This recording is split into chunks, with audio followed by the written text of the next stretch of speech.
Welcome to Bloomsday clock. I don't know, I call this new power. It's the future of money. This is the future of money. This is not this is not an advertisement for Starbucks, your coffee. Nothing wrong with Starbucks, your coffee. I'm going to buy out the name Starbucks because stars are infinite. And in the future of money, we have the power to create infinite money. The only way to create infinite money is out of infinite mind. But that's a much longer story which we're sticking to. The point is this. If you want to create a bank with infinite power, you back it with assets. You back it with assets, real assets, gold, oil, the value of our enterprise. And you put that in your bank, behind your bank.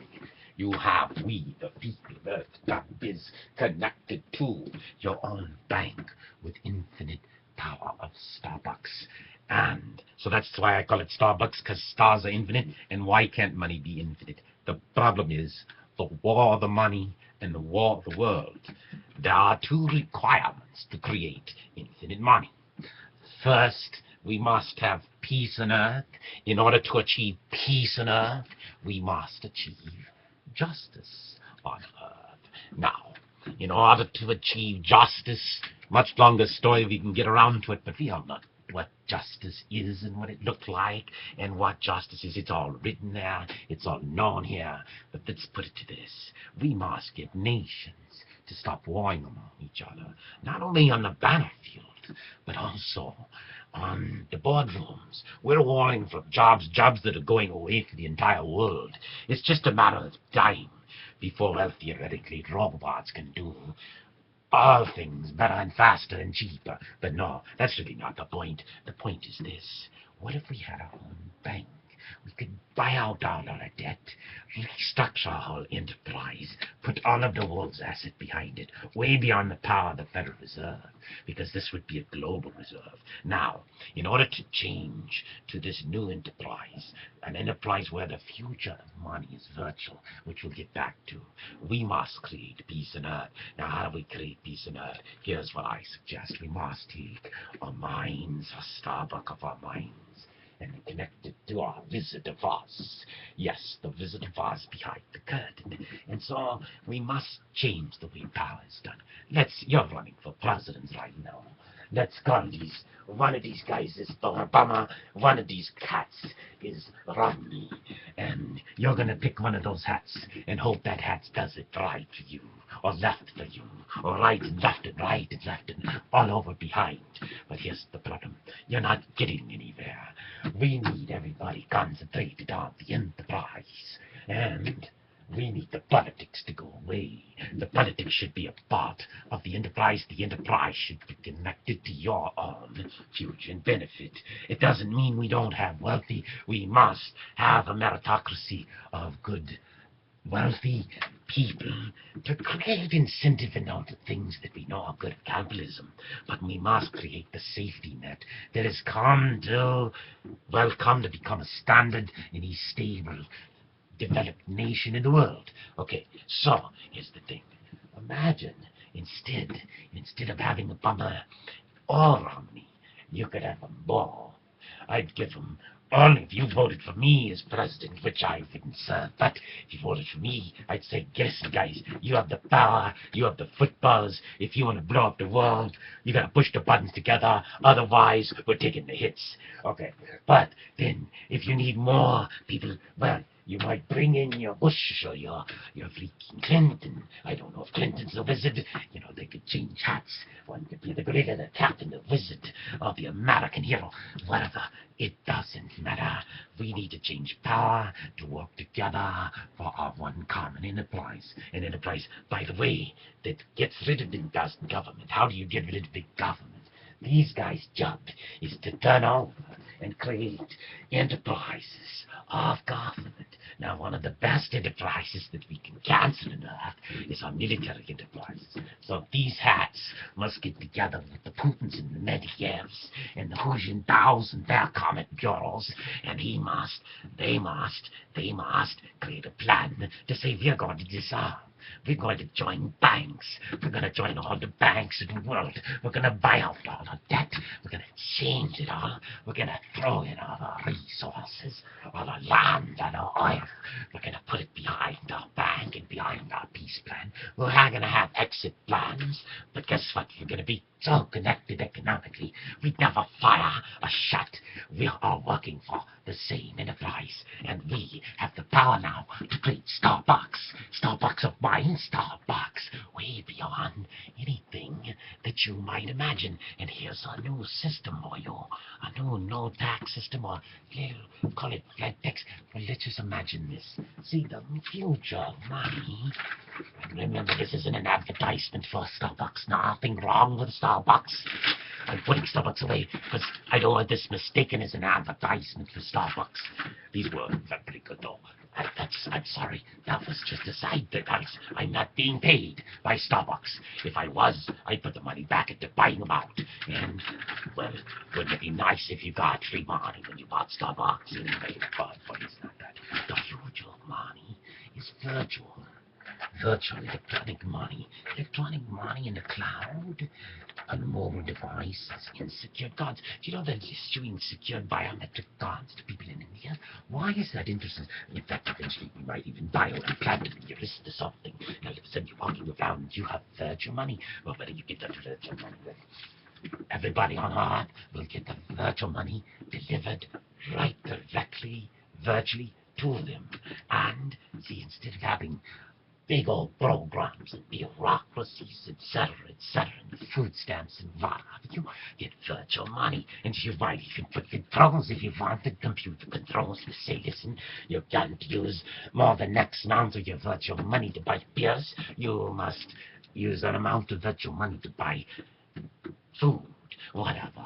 And maybe you won't have any control over anybody except if they're a person who runs around buying beer when their children need food. And, well, see, we need sort of big brother with good morals to sort of monitor our behavior, and our economic system can do that. Now, this gets where it's very strange, and I'm sorry to do and inform you like this, but virtual money takes out all the godfathers and Scarfaces because we're going to trace it and track it. Here's the thing. Every transaction you make with virtual money, we take a 1% fee. Now imagine all the fees of the enterprise and a 1% transaction fee in Bloom. That helps us pay the bills for cloud service we build and stuff like that. But more than that, that helps us pay the bills for our whole enterprise. Okay, but beyond that, okay, the consumer purchases. Okay, see, like right now, you get like sales taxes like 8 something, it's almost 9%. But just imagine if 9% added to that, and that covers your state of the taxes, your federal taxes, and anybody that takes care of all your taxes. Maybe we can get rid of the state taxes. We'll talk about all those things. The idea is to get down to like a 10%.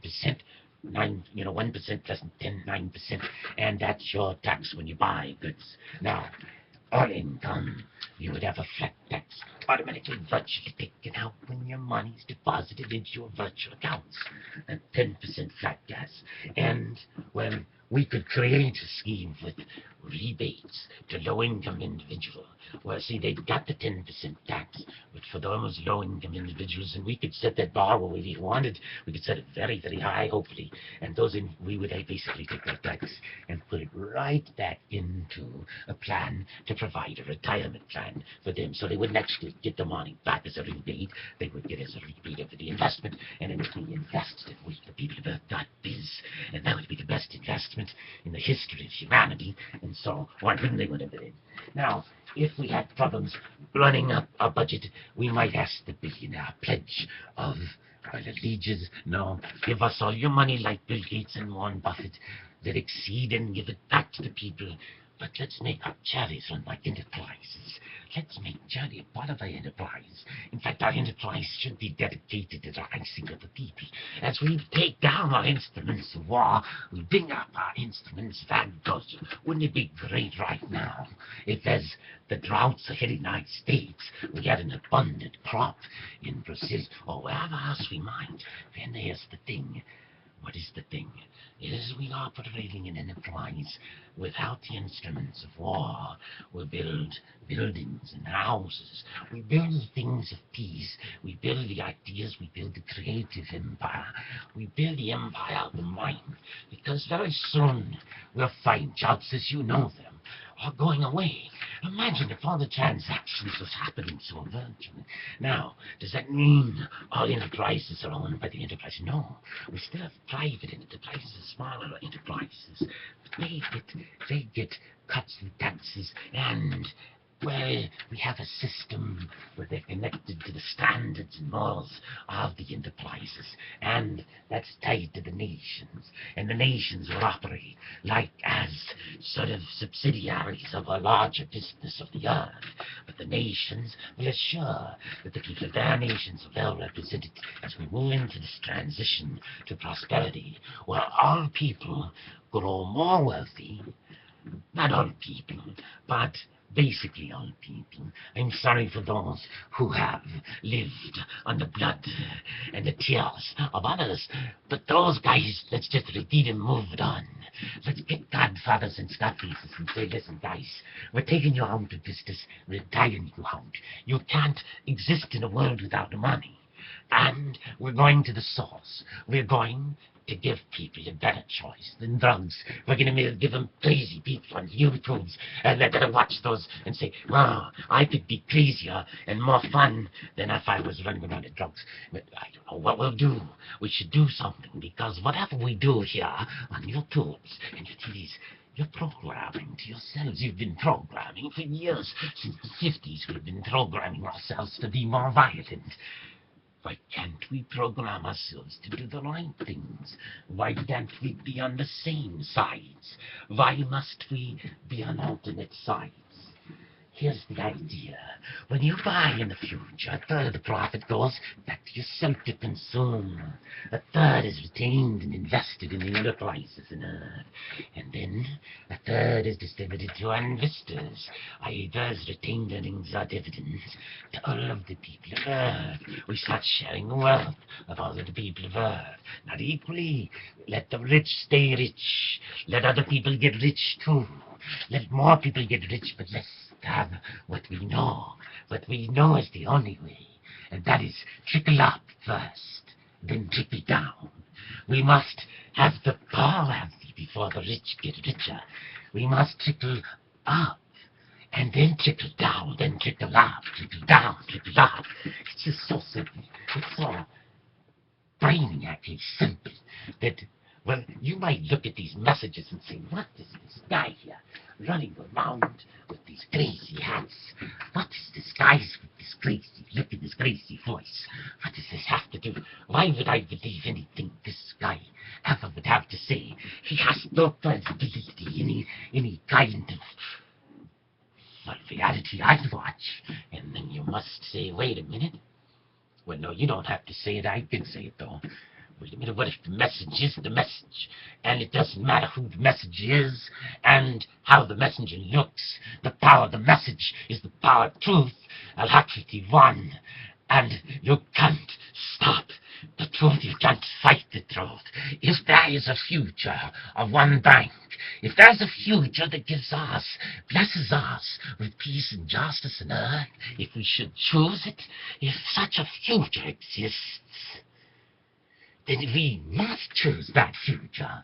For failure to choose that future is failure to achieve our own intelligent design. I would argue by God, but even by God, if you don't believe in God, you must believe in the intelligence of your own design. Or else, you're probably just an agnostic, and you really don't care about anything. But that's okay. We'll care for you, those who choose Thank you for watching. Thank you for being here. Thank you for being there. Thank you, Peter Sellers. Oh, you were great. What were you great in? That's a final question. No, it's my final question. What are the two greatest stories of our time, Peter?